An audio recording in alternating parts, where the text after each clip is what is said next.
আসসালামু আলাইকুম, আমি ডক্টর জামিউল হাসান সেতু। আজকে আমরা আলোচনা করব ডায়রিয়া।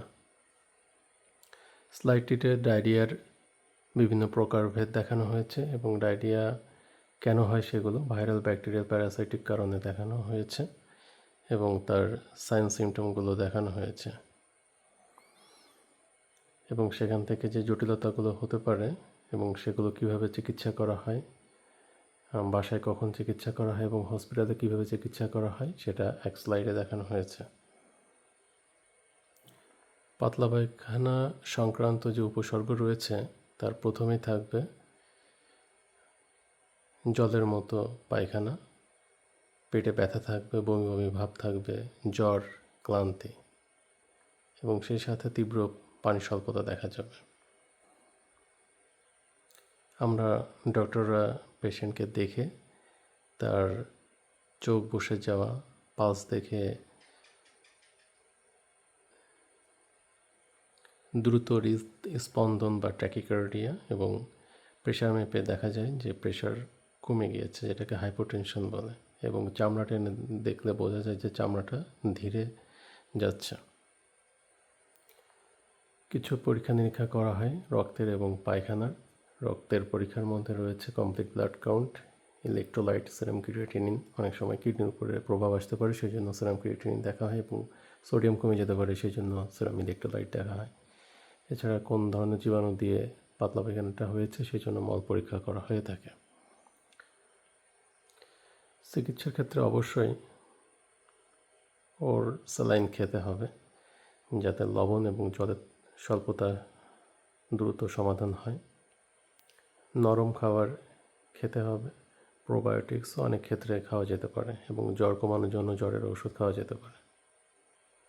যে ক্ষেত্রে রুগীকে হসপিটালাইজড হতে হয় সেক্ষেত্রে অবশ্যই তাকে শিরাপথে স্যালাইন দেওয়া লাগতে পারে।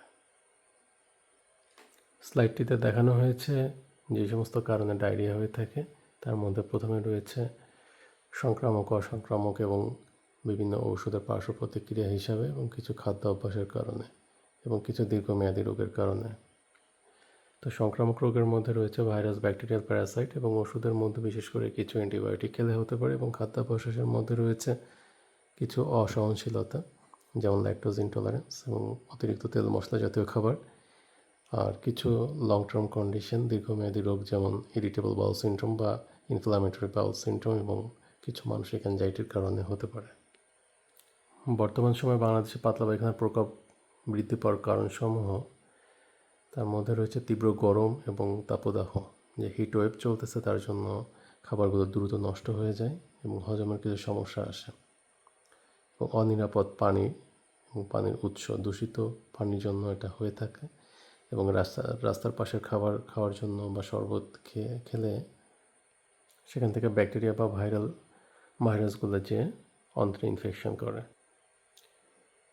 ব্যক্তিগত পরিচ্ছন্নতার অভাব, খাওয়ার আগে এবং বাথরুমের পর অবশ্যই হাত ধুতে হবে সাবান দিয়ে, এবং জলাবদ্ধতার কারণে জীবাণুগুলো ছড়িয়ে পড়ে।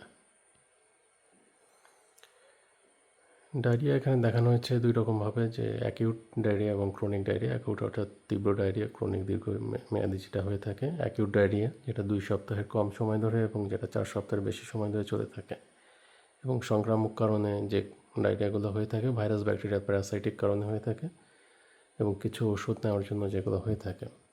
এবং সেই ডায়রিয়ার লক্ষণ সময়ের মধ্যে তরল পায়খানা, পেট ব্যথা এবং পানি স্বল্পতা,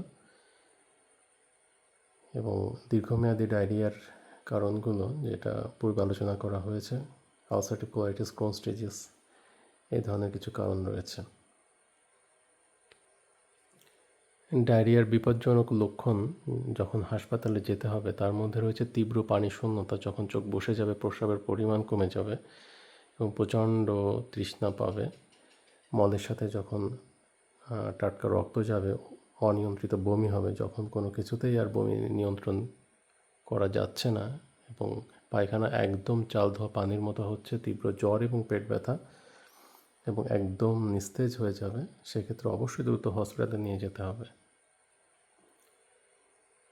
যে কোনো ডায়রিয়াতে প্রথম চিকিৎসাই হচ্ছে তার পানি স্বল্পতা পূরণ বা পানি স্বল্পতা ঠিক করার জন্য তাকে ওরসালাইন দেওয়া, যদি ওরসালাইন সম্ভব না হয় তো শিরাপথে স্যালাইন দেওয়া এবং সেই সাথে স্বাভাবিক খাবারগুলো চালিয়ে যাওয়া। এবং জিঙ্ক সাপ্লিমেন্ট দিলে দ্রুত অন্ত্রের যে প্রদাহ রয়েছে সেটা দ্রুত ঠিক হয়ে স্বাভাবিক অবস্থায় ফিরে আসে। সর্বোপরি ব্যক্তিগত পরিচ্ছন্নতা, হাত ধোয়া, বিশুদ্ধ পানি খাওয়া এবং স্বাস্থ্যসম্মত বাথরুম ব্যবহার করা, এই কয়েকটা নিয়ম মেনে চললে আশা করা যায় ডায়রিয়ার সমস্যা থেকে সমাধান পাওয়া যায়। পাতলা পায়খানাতে যারা সবথেকে বেশি ঝুঁকির মধ্যে থাকে তার মধ্যে রয়েছে শিশু এবং বয়স্ক মানুষ এবং যাদের রোগ প্রতিরোধ ক্ষমতা কম এবং যারা দীর্ঘমেয়াদী রোগ যেমন ডায়াবেটিস, হাই প্রেশার, লিভারের সমস্যাতে ভুগে থাকেন তারা সবথেকে ঝুঁকির মধ্যে রয়েছেন।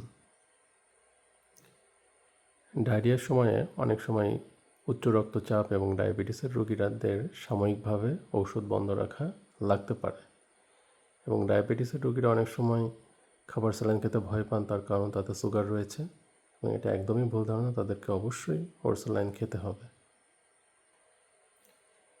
ডায়রিয়াজনিত পানি স্বল্পতার প্রকারভেদ: মাইল্ড, মডারেট, সিভিয়ার। মাইল্ড ক্ষেত্রে হচ্ছে মৃদু, মাঝারি এবং তীব্র। এবং মৃদু এবং মাঝারি ক্ষেত্রে বাসাতে ট্রিটমেন্ট সম্ভব এবং তীব্র অবস্থায় অবশ্যই হসপিটালাইজড হতে হবে এবং হসপিটালে যেয়ে শিরাপথে স্যালাইনের প্রয়োজন হবে।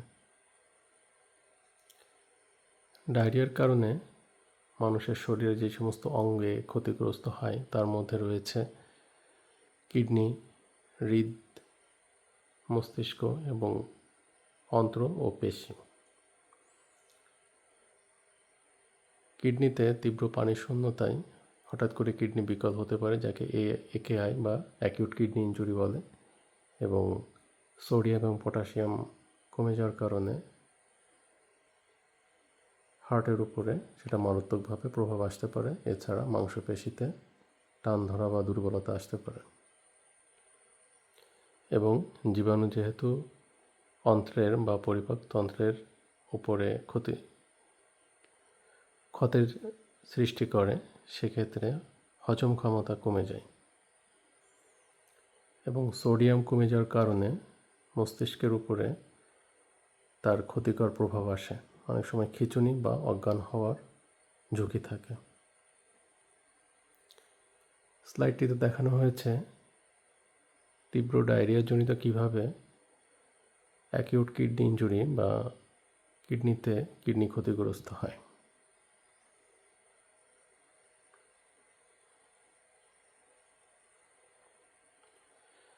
স্লাইডটিতে দেখানো হয়েছে স্ট্রেপ্টোকক্কাস অরিয়াস এর প্রিফর্ম টক্সিন বা আগে থেকে তৈরিকৃত টক্সিন খাবারের সঙ্গে মিশেছিল। সে খাবার গ্রহণের ফলে কীভাবে তার ডায়রিয়া হচ্ছে, আর অপর পাশে দেখানো হয়েছে সালমোনেলার ক্ষেত্রে কীভাবে ডায়রিয়াটা তৈরি হচ্ছে।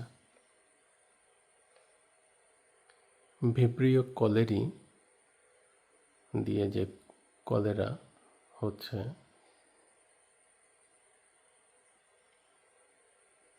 সেই জীবাণুটা আমাদের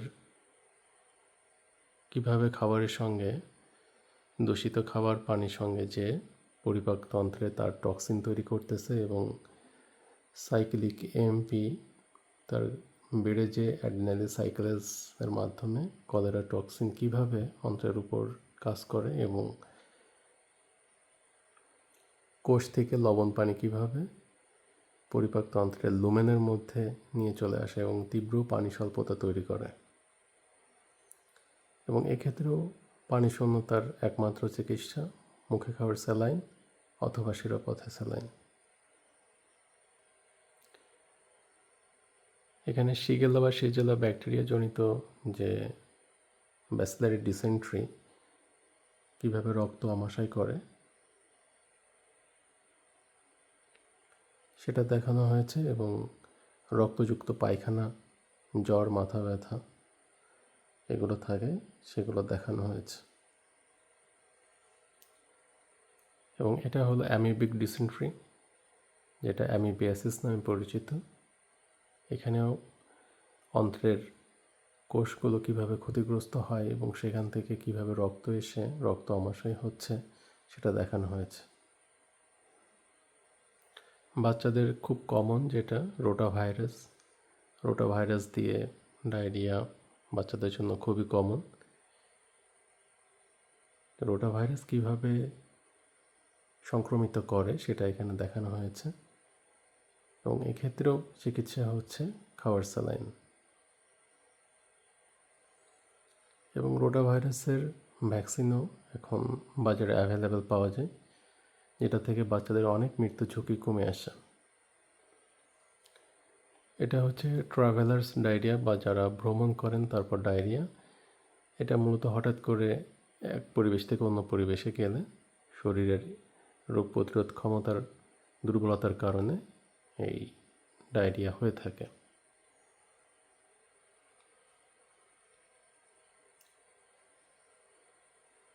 যখন আমাদের ডায়রিয়া শুরু হয় তখন অনেকের চিন্তা থাকে যে এটা কি আমাদের রোগ প্রতিরোধ করতেছে কিনা। তো আসলে যখন আমাদের ক্ষতিকর জীবাণু আমাদের পরিপাকতন্ত্রের মধ্যে প্রবেশ করে তখন শরীর সেটাকে বের করে দিতে চায়। তো তখন শরীর থেকে তরল বের হয় এবং খাবার শোষণে বাধা দেয়, যাতে জীবাণুগুলো দ্রুত বের হয়, যার ফলে শরীরে অনেক পানি স্বল্পতা হয়। তো পানি স্বল্পতা থেকে যেন ক্ষতিকর প্রভাব শরীরে না আসে সেজন্য দ্রুত স্যালাইন খাওয়া এবং প্রচুর পরিমাণ তরল খাদ্য গ্রহণ করা, যাতে ডায়রিয়াজনিত জটিলতা শরীরে না আসে। এখানে স্যালাইন তৈরির সঠিক নিয়ম দেখানো হয়েছে। 500 মিলি পানিতে 1 প্যাকেট স্যালাইন পুরোটা গুলিয়ে চামচ দিয়ে ভালোভাবে নেড়ে নিতে হবে। অনেকে কম বেশি করে থাকেন, অনেকে পানির পরিমাণ কম বা বেশি দিয়ে থাকেন। সেক্ষেত্রে খুবই মারাত্মক ধরনের জটিলতা আসতে পারে। অনেক সময় সেরেব্রাল ইডেমা বা মস্তিষ্কে পানি জমে যেতে পারে, সেটা মারাত্মক ধরনের জটিলতা তৈরি করতে পারে। এই স্লাইডটিতে রাইস স্যালাইন কীভাবে প্রস্তুত করবেন এবং সেটা দেখানো হয়েছে, এবং রাইস স্যালাইন কারা খেতে পারবেন, কতটুকু খেতে পারবেন সেটা দেখানো হয়েছে।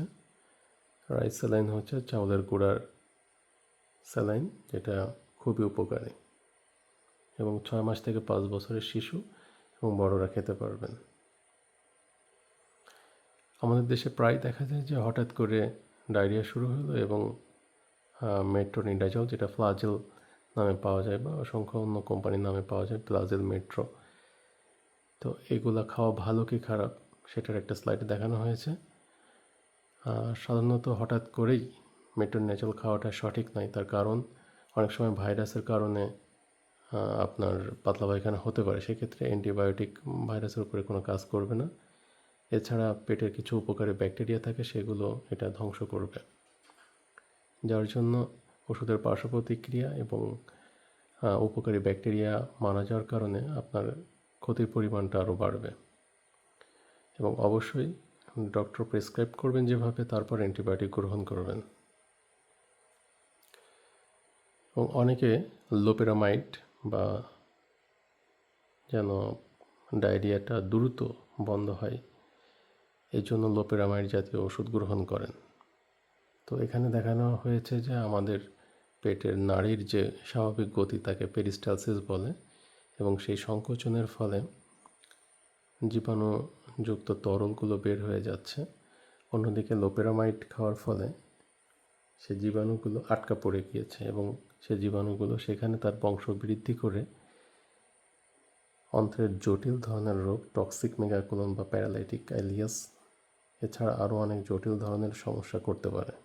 এই জন্য শুরুতেই লোপেরামাইড জাতীয় ওষুধ না খেয়ে অবশ্যই স্যালাইন দিয়ে শুরু করতে হবে। অনেকে ডায়রিয়া শুরু হলে খুব ব্যস্ত হয়ে যান দ্রুত পায়খানা বন্ধ বা দ্রুত ঠিক হচ্ছে না কেন সেজন্য। তো আসলে ডায়রিয়া থেকে তাৎক্ষণিক আরোগ্য লাভ হয় না। নিয়ম মেনে খাবার, স্যালাইন আর খাদ্য খাবার খেলে ডায়রিয়া ধীরে ধীরে ভালো হয়। সেক্ষেত্রে আপনাকে ধৈর্য ধরতে হবে এবং এই নিয়মগুলো মেনে চলতে হবে। একবার ডায়রিয়া শুরু হলে, পাতলা পায়খানা শুরু হলে, সেটা 5 দিন বা 7 দিন বা 2 সপ্তাহ পর্যন্ত লেগে যেতে পারে। তো সেটা প্রথম দিকে খুব তীব্র থাকে এবং ধীরে ধীরে সেটা কমতে থাকে। এবং প্রথম থেকে শেষ পর্যন্ত আপনাকে যেটা করতে হবে ওর স্যালাইন খাওয়া এবং নিয়মিত খাদ্য অভ্যাসগুলো ধীরে ধীরে ঠিক করা এবং পরবর্তী দিকে আপনাকে অবশ্যই জিঙ্ক ট্যাবলেট খেতে হবে, যেটা অন্ত্রের যে ক্ষতিগ্রস্ত কোষগুলো সেটা তারা ঠিক করবে। তো এই ছিল আমাদের আজকে সর্বোপরি ডায়রিয়া নিয়ে কিছু কথা।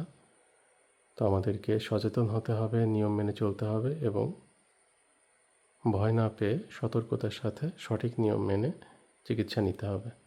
ভালো থাকবেন।